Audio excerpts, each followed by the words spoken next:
नमस्कार, आप देख रहे हैं चौथा खंबा। मैं हूं राशिद अहमद खान।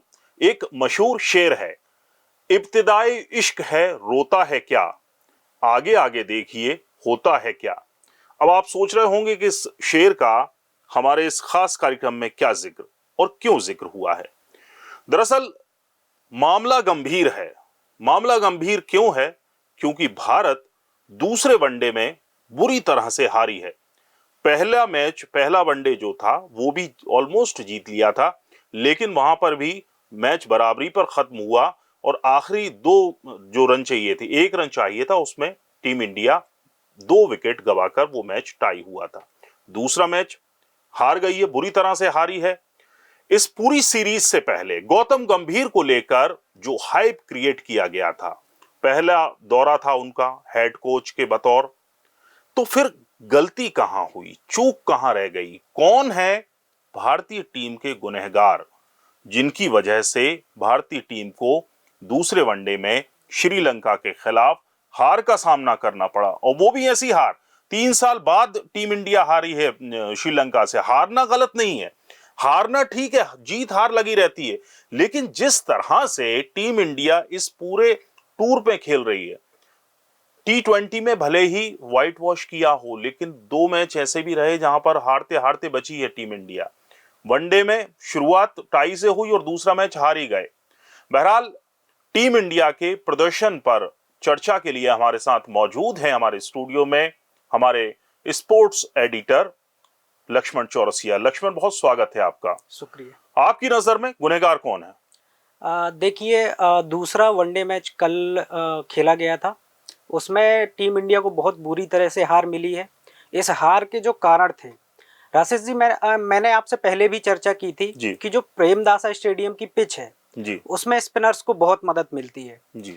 अब देखिए, श्रीलंका को तो ये बात समझ में आ गई क्योंकि उनका होम ग्राउंड है, लेकिन भारत को ये बात क्यों समझ में नहीं आई, मुझे भी समझ में नहीं आता है। क्योंकि श्रीलंका ने सिर्फ एक फास्टर खिलाया था जी, उसके अलावा 5 स्पिनर्स थे। क्यों? क्योंकि उस प्रेमदासा स्टेडियम की पिच में स्पिनर्स को बहुत ज़्यादा मदद मिलती है।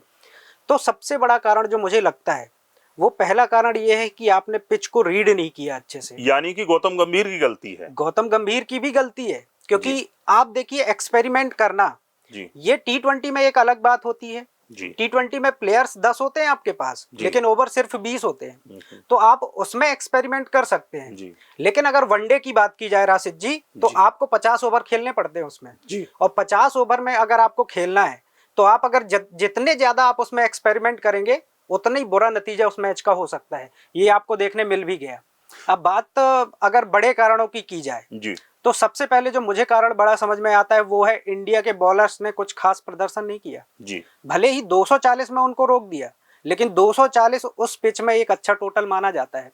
वहां का एवरेज स्कोर जो है वो 231 ही है जी। तो पहला कारण जो मुझे समझ में आता है वो है 136 पे 6 विकेट गिराने के बाद जो पुछल्ले क्रम के बल्लेबाज हैं, दुनित वेलालागे, कमेंदु मेंडिस, 100 रन से ज्यादा बनवा दिए आखिरी के बल्लेबाज। इन्होंने 7वें विकेट के लिए राशिद जी 70+ रन की पार्टनरशिप करी थी, जिस वजह से श्रीलंकाई एक सम्मानजनक टोटल तक पहुंचने में सफल रहे थे। ये एक इंडियन बॉलर्स की मतलब खामी कह लें या जो भी कह लें, ये आज पहली बार नहीं हुआ है कि आपने निचले क्रम के बल्लेबाजों को अच्छे रन बनाने दिए हो। ये इंडिया के साथ अक्सर ऐसा होता आया है। आप अगर बाकी टीमों को देखेंगे तो उनके जो बॉलर्स होते हैं वो अगर पुछल्ले बल्लेबाज आपके खेल रहे हैं तो ज्यादा रन बनाने नहीं देते, ज्यादा से ज्यादा 30 रन 40 रन, इतना मैक्स टू मैक्स। लेकिन जो पहला बड़ा कारण था वो यही था कि आपने उनको एक अच्छा टोटल बनाने दिया, पुछल्ले बल्लेबाजों ने अच्छा उनका प्रदर्शन किया, जिस वजह से 240 रन श्रीलंका बना पाई जी।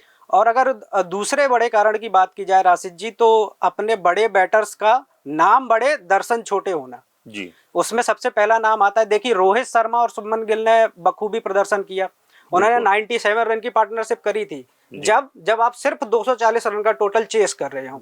अब 97 रन की अगर पार्टनरशिप हो गई तो आप क्या सोचेंगे कि यहाँ से हम बहुत आसानी से 116 रन पर एक विकेट था, दूसरा विकेट 116 रन पर गिरा था, ऑलमोस्ट 125 रन चाहिए थी और पूरी फौज थी यहाँ पर टीम इंडिया की, गौतम गंभीर की सेना की, 9 प्लेयर्स बाकी थे। फिर क्या हुआ, मतलब क्या गया है? ये गौतम गंभीर की जो टीम है उसमें आप विराट कोहली ले लीजिए, आप श्रेयस अय्यर ले लीजिए, आप इसके अलावा केएल राहुल ले लीजिए, क्या गया है इन खिलाड़ियों को? और एक तो मुझे ये समझ में नहीं आता कि ये जो बैटिंग ऑर्डर है वो किस तरह का चल रहा है। श्रेयस अय्यर जो है वो शिवम दुबे के बाद आ रहे हैं, केएल राहुल उनके बाद आ रहे हैं, मतलब कोई जिम्मेदारी ही नहीं है।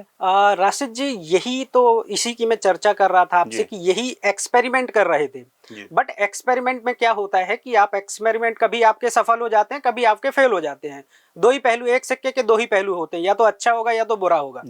तो मैं यही बता रहा था आपको कि आपने अगर आपके जो सीनियर प्लेयर्स हैं उनने अगर जिम्मेदारी नहीं ली तो फिर तो ढहना तय है। अब देख लीजिए, विराट कोहली ने भी अच्छा प्रदर्शन नहीं किया कि उसके बाद 4 नंबर पर आपने शिवम दुबे को उतार दिया। आप जानते हैं शिवम दुबे गदाधारी भीम है, वो केवल बल्ला घुमाना जानते हैं। जब उतारना चाहिए था तब नहीं उतारा, जब नहीं उतारना था तब उतार दिया। दोनों मौकों में अगर देखा जाए तो इसमें शिवम दुबे की गलती नहीं है जी। क्यों? क्योंकि उनको जहां बोला जाएगा भाई वो जाएंगे, और उस मैच में उनके पास कोई ऑप्शन नहीं था कि उन ये सोच रहे थे वो शिवम दुबे कि अगर मैं आउट हो गया तो मेरे बाद तो टीम इंडिया का हारना तय है। इस मैच में उस मैच में इसीलिए शिवम दुबे आराम से खेलने की कोशिश कर रहे थे।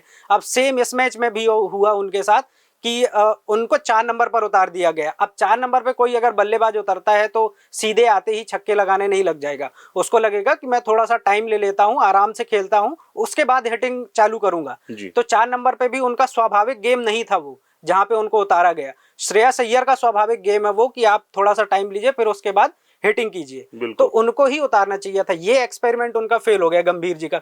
अब गौतम गंभीर के इसीलिए चर्चा चल रही है क्योंकि वो एक्सपेरिमेंट बहुत ज्यादा करते हैं। तो ये एक दूसरा कारण था कि अपने बैटर्स जो थे वो अच्छा प्रदर्शन नहीं कर पाए, जिस वजह से टीम इंडिया को लास्ट में फिर से आज हार का सामना करना पड़ा। लेकिन अगर प्लेयर्स की हम बात करें तो श्रेयस अय्यर हैं, केएल राहुल हैं, अर्शदीप सिंह बॉलर्स में अगर हम देखें जिनका परफॉर्मेंस अच्छा नहीं रहा, शिवम दुबे भी जो है 0 पे आउट हुए हैं। तो क्या हम ये 4 से 5 प्लेयर जो हैं ये टीम इंडिया की हार की वजह हैं? अगर हम रणनीति से अलग बात करें, ग्राउंड पर खेलने की बात करें, तो इन लोगों ने परफॉर्मेंस अच्छा नहीं किया जी।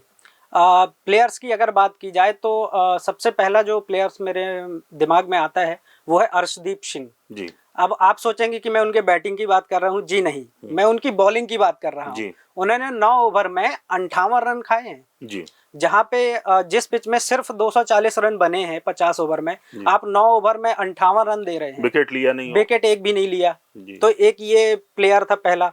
दूसरा विराट कोहली एक सीनियर अनुभवी खिलाड़ी हैं। उनको जिम्मेदारी रोहित शर्मा के आउट होने के बाद उन्होंने अपना काम कर दिया, उसके बाद पूरी जिम्मेदारी विराट कोहली को अपने कंधों पर लेनी चाहिए थी, लेकिन वो नहीं ले पाए। दूसरा केएल राहुल हो गए, 0 पे आउट हो गए। तीसरा श्रेयस अय्यर हो गए, वो भी कुछ खास प्रदर्शन नहीं कर पाए, 7 रन 8 रन बनाए उनने।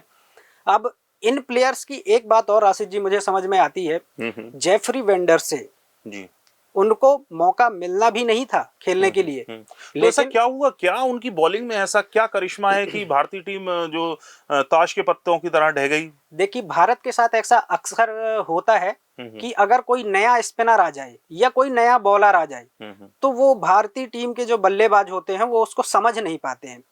पहला तो कि पिच से उस बॉलर को मदद मिल रही थी, पहला कारण ये हो गया। दूसरा ये कि आप बॉलर को पहली बार फेस कर रहे हैं तो उसके हाथ का जो घुमाव होता है वो एक लेग स्पिनर है जेफरी वेंडर से, जिन्होंने 6 विकेट लिए हैं। उन्होंने भी एक रिकॉर्ड बना दिया कि पहले 6 बल्लेबाजों को उन्होंने ही आउट किया है। तो जो जेफरी वेंडर से हैं उनके हाथ से कैसे बॉल घूम रही है वो चीज भारतीय बल्लेबाजों को समझ में नहीं आ रही थी। ऊपर से पिच से इतनी स्पिनर्स को मदद मिल रही थी कि वो खेलना बहुत मुश्किल हो रहा था। यही जो कारण था कि जिस वजह से ताश के पत्तों की तरह टीम इंडिया ढह गई। लक्ष्मण, 2 मैच हो चुके हैं, 1-0 से टीम इंडिया पीछे, 1 मैच बचा है। आप सीरीज नहीं जीत सकते लेकिन कम से कम नाक कटने से बचा सकते हैं सीरीज बराबर करके। अगर आपको टीम चुनने का मौका दिया जाए तो कौन से ऐसे प्लेयर्स हैं जिनको आप खिलाना चाहेंगे, और ये जो रायता फैला रहे हैं पिच पर जाकर, उनको में से किसको हटाया जा सकता है और किसको मौका देंगे आप? मुझे जो तीसरे वनडे के लिए जो राशिद जी मुझे लगता है वो है कि आप एक फास्टर के साथ जाइए। पिच वही है, कंडीशन भी वही रहेंगी, कुछ भी बदलने वाला नहीं है। आप श्रीलंकाई टीम से अभी भी सीख ले सकते हैं, क्योंकि किसी भी टीम को हल्के में नहीं लेना चाहिए। ये बात श्रीलंका ने कल दिखा दी जी। तो मुझे जो बदलाव लगते हैं वो ये है कि आप शिवम दुबे की जगह पर रियान पराग को लाइए। वो एक प्रॉपर बैट्समैन है, वो टिक के भी खेलते हैं, थम के भी खेलते हैं और बड़े शॉट्स भी लगाते हैं। ठीक है। तो आप शिवम दुबे की जगह रियान पराग को ला सकते हैं। वो स्पिनर है, सबसे बड़ी बात ये है, ठीक है, कि वो आपको स्पिन को अगर मदद मिल रही है तो वो 10 ओवर निकाल के दे सकते हैं आपको। ठीक है। वहीं शिवम दुबे सिर्फ 2 ओवर या 4 ओवर इतने ही डालने मिलते हैं, क्योंकि उतनी खास मदद नहीं मिलती है सीमर्स को। तो एक बदलाव ये हो सकता है। एक और मुझे जो लगता है केएल राहुल की जगह पर अगर जो रिजर्व प्लेयर हैं उनको खिलाया जाए तो कैसा रहेगा, या इसके अलावा अर्शदीप को ड्रॉप करके एक और स्पिनर बढ़ा लिया जाए? जी, अगर अर्शदीप को ड्रॉप कर सकते हैं, अर्शदीप को अगर ड्रॉप किया जाए तो फिर उनकी जगह पे आप रियान पराग को ला सकते हैं, शिवम दुबे को वापस अपने स्क्वाड में रख सकते हैं। तो एक ही स्पिनर अपने को मिल जाएगा। अगर केएल राहुल की बात करते हैं तो केएल राहुल ने नो डाउट बहुत अच्छा परफॉर्मेंस किया है। आप सिर्फ एक मैच के बेसिस पे उनको ड्रॉप नहीं कर सकते हैं। वो एक लंबी रेस के उनको एक मौका और दिया, उनको मौका और मिलने चाहिए और दिए भी जाएंगे मेरे हिसाब से। सिर्फ एक बदलाव ये हो सकता है कि आप या तो शिवम दुबे की जगह पे रियान पराग को ले आइए, या आप अर्शदीप सिंह को ड्रॉप करके एक स्पिनर और बढ़ा लीजिए। चलिए, तो इस तमाम चर्चा के लिए बहुत बहुत शुक्रिया। टीम इंडिया सेकंड जो वनडे है उसमें हारी है, उम्मीद अभी बाकी है, एक वनडे और बाकी है, और एटलीस्ट जो नाक कटने से बचा लें रोहित ब्रिगेड और जो गंभीर की सेना और तमाम बड़ी बड़ी बातें जो हैं, कम से कम एटलीस्ट तीसरा वनडे टीम इंडिया जीत ले, और जो दूसरे वनडे में हार का जो गम है वो थोड़ा कुछ कम हो जाएगा। बहरहाल आज इस खास पेशकश में इतना ही। नमस्कार।